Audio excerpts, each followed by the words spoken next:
Konsep diri. Menurut Adi Gunawan, konsep diri adalah persepsi atau pandangan seseorang terhadap dirinya sendiri yang terbentuk melalui pengalaman hidup dan interaksinya dengan lingkungan, dan juga karena pengaruh dari orang-orang yang dianggap menjadi panutan.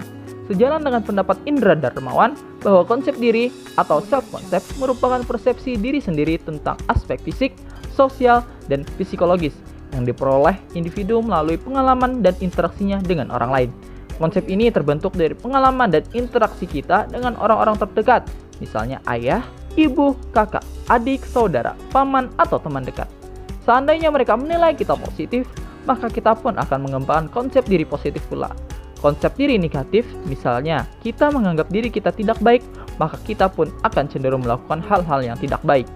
Konsep diri bukan hanya sekedar gambaran deskriptif, tapi juga mengandung penilaian evaluasi tentang diri sendiri. Konsep diri meliputi apa yang kita pikirkan dan yang kita rasakan tentang diri kita. Konsep diri memiliki dua komponen kognitif dan komponen afektif. Dalam psikologi sosial, komponen kognitif disebut self-image atau citra diri, sedangkan komponen afektif disebut self-esteem atau harga diri. Konsep diri merupakan faktor yang sangat penting dalam komunikasi antar pribadi. Keberhasilan komunikasi antar pribadi banyak tergantung pada kualitas konsep diri, negatif atau positif. Konsep diri yang positif sangat mendukung komunikasi antar pribadi. Sebaliknya, konsep diri yang negatif menghambat komunikasi antar pribadi. Konsep diri ada dua, yaitu konsep diri positif dan konsep diri negatif. Yang pertama yaitu konsep diri positif. Konsep diri positif sangat menunjang komunikasi antar pribadi. Dari konsep diri yang positif, lahir pula perilaku komunikasi antar pribadi yang positif pula.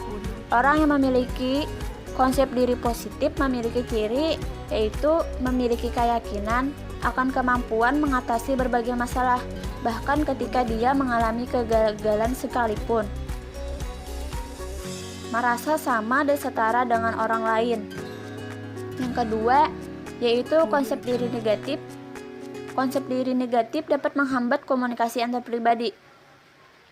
Dalam berkomunikasi, orang yang berkonsep diri negatif cenderung menghindar, tidak suka terbuka dengan orang lain, dan bersikeras mempertahankan pendapatnya walaupun kadangkala argumen yang dia kemukakan tidak benar. Adapun cirinya yaitu tidak tahan menerima kritik, mudah marah, menganggap koreksi orang lain tentang dirinya sebagai usaha untuk menjatuhkan dirinya. Di satu segi sangat responsif terhadap pujian, namun di segi lain sangat kritis, tidak sanggup menerima kelebihan orang lain, dan itulah ciri dari konsep diri negatif. Yang B yaitu komunikasi antar pribadi.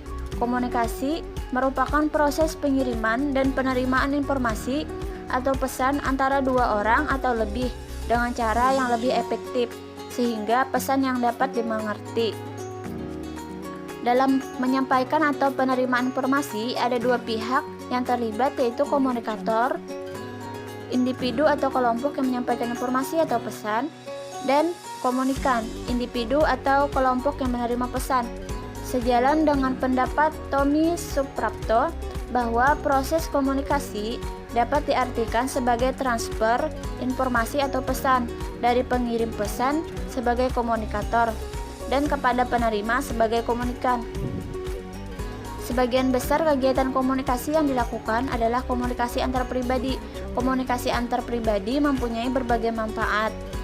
Melalui komunikasi antar pribadi, kita dapat mengenal diri kita sendiri dan orang lain. Kita dapat mengetahui dunia luar, bisa menjalin hubungan yang lebih bermakna, bisa memperoleh hiburan dan menghibur orang lain. C. Konsep diri dalam komunikasi antar pribadi. Individu yang mempunyai konsep diri positif akan mampu mengatasi dan mengarahkan dirinya, memperhatikan dunia luar, dan mempunyai kemampuan untuk berinteraksi sosial. Interaksi sosial merupakan hubungan internasional yang terjadi antara dua orang atau lebih dengan menggunakan tindakan verbal maupun non-verbal. Dalam proses interaksi sosial, komunikasi memegang peranan yang sangat tinggi. Karena komunikasi terjadi dalam kehidupan sehari-hari, komunikasi akan semakin meningkat jika didukung oleh pengetahuan tentang diri dan pada saat yang sama. Berkomunikasi dengan orang lain meningkatkan pengetahuan tentang diri. Jadi konsep diri merupakan salah satu faktor yang sangat menentukan dalam komunikasi interpersonal. Individu yang memiliki konsep diri negatif akan cenderung menarik diri dan menjaga jarak dari lingkungan sosialnya, karena individu tersebut merasa tidak percaya diri pada keadaan dirinya sendiri, sehingga bisa mungkin individu tersebut akan menghindari situasi komunikasi. Berdasarkan pernyataan yang disimpulkan di atas adalah individu yang memiliki konsep diri positif mempunyai ciri-ciri sebagai berikut: spontan, kreatif, dan orisinal, menghargai diri sendiri dan orang lain, bebas dan mendapat mengantisipasi hal negatif, serta memandang dirinya secara utuh, disukai, diinginkan, dan diterima orang lain. Sedangkan Coppersmith, Winayoga 1999, mengemukakan karakteristik individu dengan konsep diri tinggi, yaitu bebas mengemukakan pendapat, memiliki motivasi yang tinggi untuk mencapai prestasi maupun mengaktualisasi potensi dan mampu menyelaraskan dengan lingkungannya.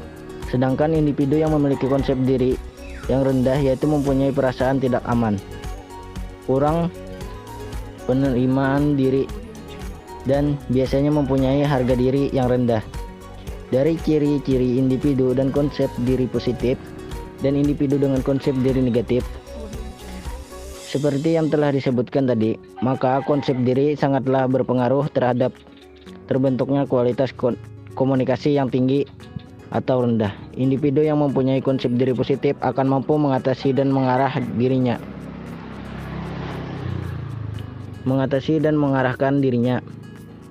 memperhatikan dunia luar, dan mempunyai kemampuan untuk berinteraksi sosial.